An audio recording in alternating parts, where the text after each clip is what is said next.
C'est vrai qu'en club, nous, on fonctionne complètement différemment que les garçons. On n'a pas de ligue, on est à la fédération. Chaque club a une organisation différente. On n'est pas professionnel.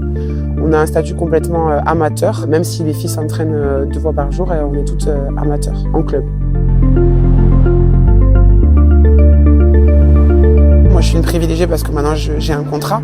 Mais voilà, on a des infirmières qui, vous allez le voir tout à l'heure, et elles vont arriver à 18h en courant parce qu'elles sortent du travail. On a des joueuses dans tous les secteurs professionnels différents. Nous, sur 40 joueuses, on a 9 filles qui sont sous contrat, donc on est une des clubs les plus représentés, mais tout le reste, c'est des sacrifices. C'est poser des congés sans solde, ne pas prendre de week-end pour aller jouer.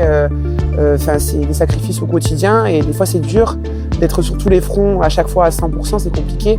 Il y a 32 contrats actuellement en 2022 pour le 15 de France féminin et 600 qui jouent en élite. Donc c'est vrai que c'est très peu. On est à 75%. Donc il y a pas mal de filles qui ont un double projet à côté, donc qui sont soit étudiantes ou soit qui travaillent à 25%. Au début, on a commencé à 50% en 2018. Il y avait 28 contrats et maintenant on est passé à 32. Ça a évolué il y a déjà 2 ans. Et là, on est en train de parler des prochains contrats pour pas qu'elles soient dans une situation un peu précaire, de pas savoir l'année prochaine ce qu'elles vont faire. Donc après, on parle aussi des conditions, négociation aussi des primes, négociation aussi de tout ce qui est congé maladie, maternité, parce que voilà, on a la chance maintenant d'avoir des congés maternité où on ne perdra pas d'argent. On a signé la même convention que les handballeuses, donc ça c'est une super avancée pour nous. On donne notre avis, on est consulté, ce qui n'était pas le cas avant. Avant, on pouvait avoir un nouveau calendrier sans savoir des nouvelles périodes de vacances, alors que les garçons, ça, ils le font depuis longtemps. Proval a cette expérience du rugby de haut niveau. Ils ont été là du début à la fin pour tout ce qui a été la négociation de nos premiers contrats, donc ça a été quand même une avancée énorme.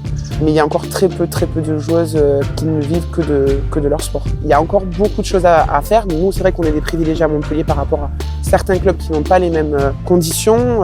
Nous, on a un staff médical complet, on a des préparateurs physiques, des entraîneurs, on voyage dans des bonnes conditions et c'est pas le cas pour tout le monde. Donc mon rêve, ça serait qu'on soit tous sur le même pied d'égalité.